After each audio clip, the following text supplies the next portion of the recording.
Thank you to the Hall of Fame committee. If it wasn't for Facebook, I tell you what, I don't think they would have found me. Tracy Gravely, thank you for all your hard work, being a great teammate and making this thing happen, and athletic director and everyone. Thank you for that. Thanks to all the people behind the scenes. Coach Jennings, great show last night. Had a great weekend. Thank you for the people behind the scenes with the food, the banquet, to make this thing all possible. Appreciate that. My football journey. I think I'm going to be up here a little bit longer than anyone else, but haven't been here in 24 years. So I got to thank a lot of people. But my football journey wouldn't be possible without my Hall of Famers in my life, true Hall of Famers. The first person is my mother. She passed away in 1999, but I know she's smiling down today, and she's my guardian angel. Okay. She worked at the Greenbrier Hotel. I'm pretty sure a lot of West Virginians know where that is. She was a waitress. She worked really hard, single parent. And one thing about my mother, she didn't like football. She did not like football. She's like, Bryan, you're gonna get hurt. No, I'm not. You gotta come watch me play. But I did get hurt a lot in high school, so I couldn't take that away. But one day I found a scrapbook. One thing about my mother, she loved to brag about me, which I didn't understand at that point why she didn't come to the games. So she would cut out all the newspaper clippings, and she made a scrapbook for me. That right there drove me, gave me more motivation to do more each and every week, even here at Concord. So I have to thank my mother for doing that for me. The next person in my journey was my grandmother.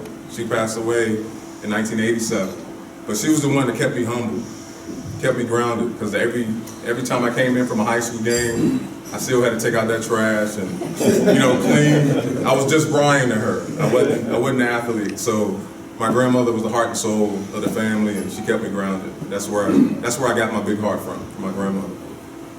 And to the rest of the Hamms, they're not here, but I have some extended family. The Leach family, you just raise your hand.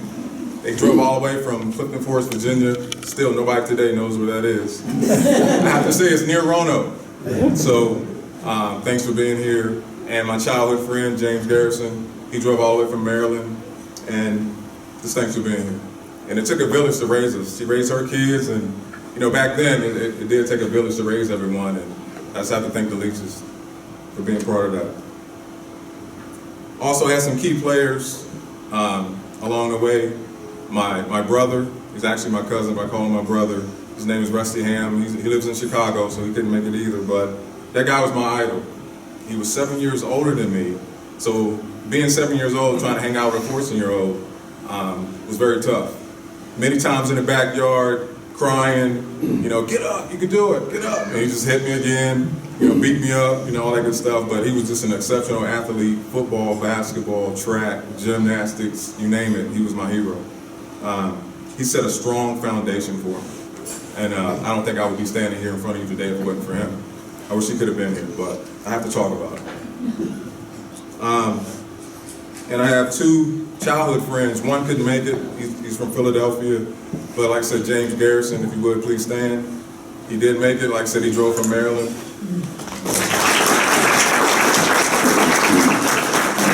This is my Bird Street River Rat right here. The first guy, he has two older brothers. And my brother, they used to try to make us fight all the time. I never understood, why am I fighting my best friend? So when you're thinking about fighting at 6 years old, you're supposed to be mad. But I was never mad at them, so I never understood why they wanted to make us fight. So they used to square us up in the backyard, like Mayweather and Pacquiao or something, and try to make us fight. But the funny story is, James said a curse word to me, and I cried, and we didn't fight. So, but the biggest thing about James, we played Pop Warner football together. This guy right here was so competitive. Everything we did, I got more touchdowns than you did.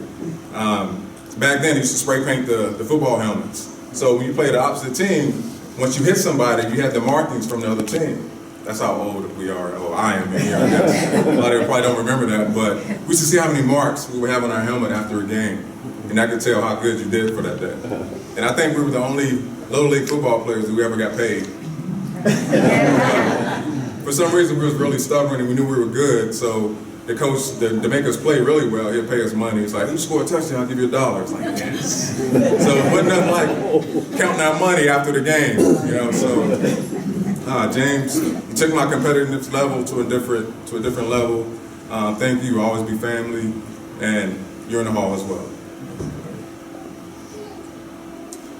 To my friend in Philadelphia, his name is Dwayne Brown. We used to call him Quick. You can imagine why we called him that. He was very fast. He was a year older than me. If there was one person I wanted to beat at everything, it was him. It was him. His mother and my mother were best buddies. So every time our mothers got together, obviously we had to compete at something. I don't care if it was paper football, electric football. Come on, somebody raise their hand and know what. Hey, we used to compete and go at it. But this guy here, Dwayne, he was the only person I ever known to date that's played 5 years of varsity football. So from 8th grade to his senior year, he was a starting quarterback. And I think it was illegal, but that's Virginia. But that's the type of athlete he was. He went on to Wake Forest and played for the Demon Deacons as a defensive back. But this guy right here, if I knew I could beat him at something, my game was increasing. I knew I was at that level. But he taught me that I needed to work all the time because I just couldn't beat him. But thanks to him. Now we're transitioning to Concord. My first roommate, please stand up. His name is Troy Will. I was a junior college transfer. I transferred from a Shawan Junior College out of North Carolina. All the big schools wasn't calling anymore, and Concord was the last one on my list. And so I was like, well, it's close to home. You know, well, I got to finish somewhere. So Concord took me in. But I'm standing in the line for summer. It was like summer workouts. I'm standing in the equipment room, and this 6'3", 215-pound quarterback standing beside me. We meet. Hey, how you doing? Where you from? You know, we had a little conversation, and from there, our relationship began. He was my roommate. Troy taught me how to work. He transferred from the University of Kentucky, and I was like, wow, big time football, coming here to Concord. But the thing he taught me was his work ethic. Troy was the type to be the first one on the field, throwing the ball, the last one to leave, trying to beat Rob at sprints, trying to beat Dale Baker at sprints, always a leader on the field. And that first year, had a decent season, but I went back home that summer and I said, man, I'm gonna work out just like Troy, like he would do it. And that's why you see the stats you see my last year here, is because of Troy. That guy bench pressed more than half the team at a quarterback. And thank you, Troy, for being a leader on the field, and owe you a lot. You're in the hall.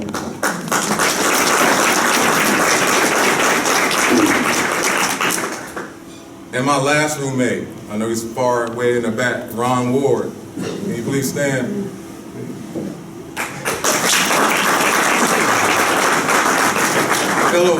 Fellow frat brother, Hall of Famer, probably one of the best basketball players to ever come through Concord. But if you don't know Ro, you're missing out. One of the most high-spirited, outgoing, your number one fan on the sideline. I've never seen someone being at a home game and beat a ball boy every week. Every time he was like, oh. I mean, he's like practicing me in the huddle. Go ahead, let's go. There's Ro again. But Ro, all the little things you've done for me, I can't repay you. Because the weekends I couldn't go home, you know, he lived nearby. His mom and dad said, hey, make sure you bring Ham some groceries. You know, make sure he's eating. But he always took care of me. So those little things right there, Ro, I survived. That made me survive here at Concord. I love you, appreciate you, and thanks for everything, Ro.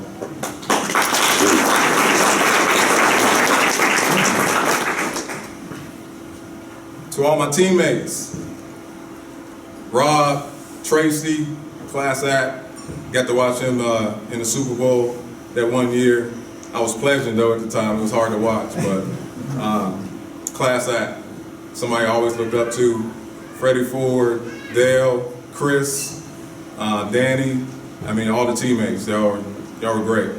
Y'all were great teammates. Letting a junior college transfer come in and getting Coach Mellon let me be the feature tailback, and we all bonded. We're family. Thank you guys for everything. And I wish they were here. My fullbacks that I had that year, they were freshmen. They didn't know any better. But they never got the ball. They never complained. Brian Comey and Billy Pate. Probably the most countryest dude I ever met. I mean, he was awesome. He was awesome. So kind, but just so mean.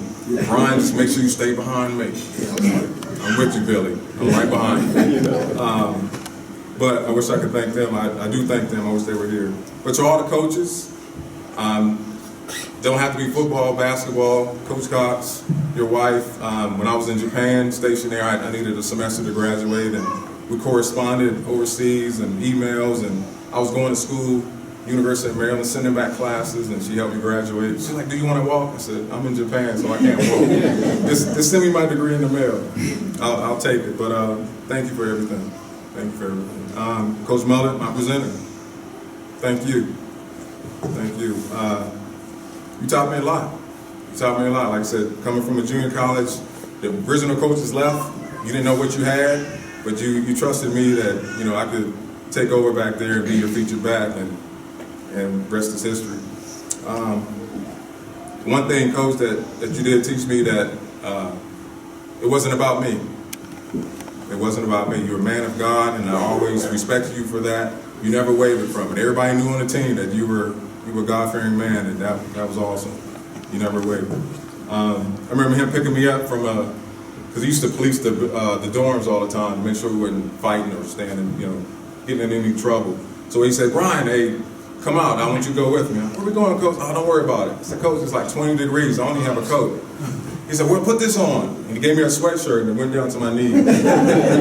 But I was warm, I guess. And we get to this high school, or middle school. I think it was a high school down in Bluefield. And he said, we're going to a banquet. It's okay, cool. So I'm just thinking I got a free meal. So I'm sitting there, and he's the presenter that day. And after that, he's like, yeah, I want to introduce my All-American tailback, Bryan Hamm. I'm like, for real? I'm not ready. But I wouldn't expect to talk, but there was a bunch of middle school kids, and I knew from right there that it wasn't about me anymore. But thank you for that. Thank you for that. And also the things he used to say in the locker room. If you couldn't play for this man, you were not a football player. Somebody that could get so excited and throw up. Hey, give me some water, give me some water. And it was always Troy the one laughing, but make sure he's all right. But just the motivation he always gave. He said, Brian, you look good. So I always put my uniform on, you know, putting it on. Hey, if you look good, you feel good. And if you feel good, you're gonna play good. And I was like, and I kept that for a long time. Still to this day, I tell my kids, if you look good, you're gonna feel good. If you feel good, you're gonna play good. And I have an oldest son, he plays for UTEP, University of Texas El Paso, and I tell him the same thing. And my youngest, unfortunately, I tell him the same thing. But thank you, Coach. I learned a lot from you.